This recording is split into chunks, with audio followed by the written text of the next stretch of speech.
Sister जी, हम आपको welcome करते हैं। भाई जी आपको वेलकम करते हैं। जी शुक्रिया। वेलकम कहते हैं होली स्पिरिट का। जी खुदा हमारा मत करे।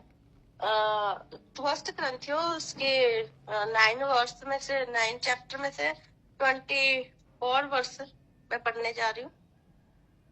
क्या तुम नहीं जानते कि दौड़ में तो सभी दौड़ते हैं, परंतु इनाम एक ही ले जाता है।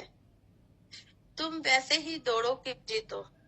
हर एक पहलवान सब प्रकार का संयम करता है, मतलब कि परिश्रम करता है, तो वह एक मुरझाने वाले मुकुट को पाने के लिए सब करता है।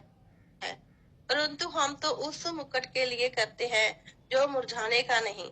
इसलिए मैं तो इसी रीति से दौड़ता हूँ, परंतु लक्ष्यहीन नहीं। मैं भी इसी रीति से मुक्कों से लड़ता हूँ, परंतु उसके समान नहीं जो हवा पीटते हुए लड़ता है, परंतु मैं अपनी देह को मारता कूटता और वश में लाता हूँ। ऐसा ना हो कि औरों को प्रचार करके मैं आप ही किसी रीति से नकम्मा ठहरूं। हालेलुया। तारीफ हो, धन्यवाद हो प्रभु के सुंदर वचनों के लिए। हालेलुया। तारीफ हो, धन्यवाद हो। यहाँ पे हम देखते हैं कि प्रभु हमसे बात कर रहे हैं कि आप एक दौड़ में हो।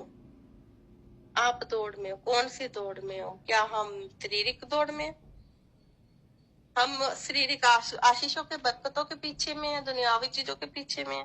नहीं अजीजों, हम प्रभु के कलाम के पीछे है। हमें दौड़ना है उस दौड़ के लिए, उसी नाम के लिए पिता ने जो हमारे लिए ठहराया है।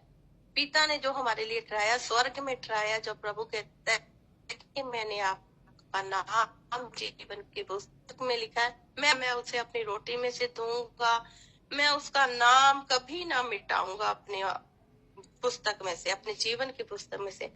वो मेरे साथ बैठेगा, मेरे साथ खाएगा पिएगा। हालेलुया।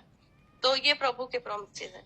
तो हमने दौड़ना है उस दौड़ में जैसा प्रभु चाहता है।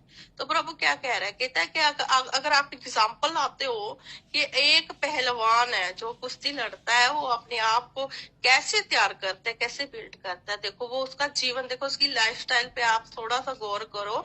तो वो सुबह उठता होगा तो वो कसरत करता होगा 4 बजे, जब भी सभी लोग सोए होते हैं। 3 बजे उठकर वो दौड़ता होगा। वो जाता होगा कि अपने काम पे, चाहे सर्दी हो चाहे गर्मी हो, रूटीन वाइज वो काम करता होगा पहलवान।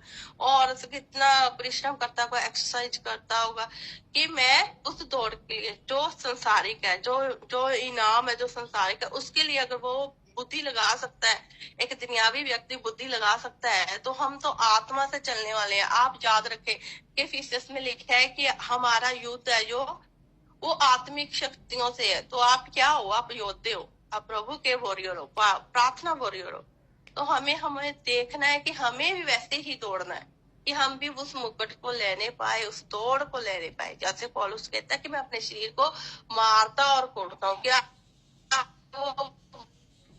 मारता कूटता चप्पलों से या किसी चीज से मारता अपने आप को? जब हम फास्टिंग रखते हैं तो हम अपने आप को, अपनी देह को इनकार करते हैं कि हम नहीं, हम तेरे गुलाम नहीं है। जैसे कि लिखा हुआ है कि अगर कोई शरीर के मुताबिक चलता है तो वो शरीरिक है, अगर कोई आत्मा के मुताबिक चलता है तो आत्मिक है। तो आपका शरीर आप पे तो नहीं हावी हो रहा, आपका शरीर तो नहीं कह रहा कि हाँ मैं बॉस हूँ, जैसा मैं कहूंगा पेटू बनकर चल तो वैसा चलूंगा। नहीं, हम आत्मिक लोग हैं, तो हमें आत्मा से चलना है। आत्मा से चलना है कि हम भी उस मुकुट को लेने पाए, हम भी उस दौड़ में दौड़ने पाए। अपने आप को रखना है। प्रभु का कलाम कहता है कि रख अपने आप को, वो क्रूस को, अपने क्रूस को उठा। अपनी परिस्थितियों को, जो भी हालात आते हैं, जो भी परीक्षा आती है, जो भी आजमाइशें आती हैं, उनके साथ चलना है। कि ऐसा नहीं है कि आज अच्छे दिन है तो हम प्रभु की बहुत बढ़ाई कर रहे हैं, बहुत तारीफ दे रहे हैं पिता को। ऐसा नहीं है। जब बुरे दिन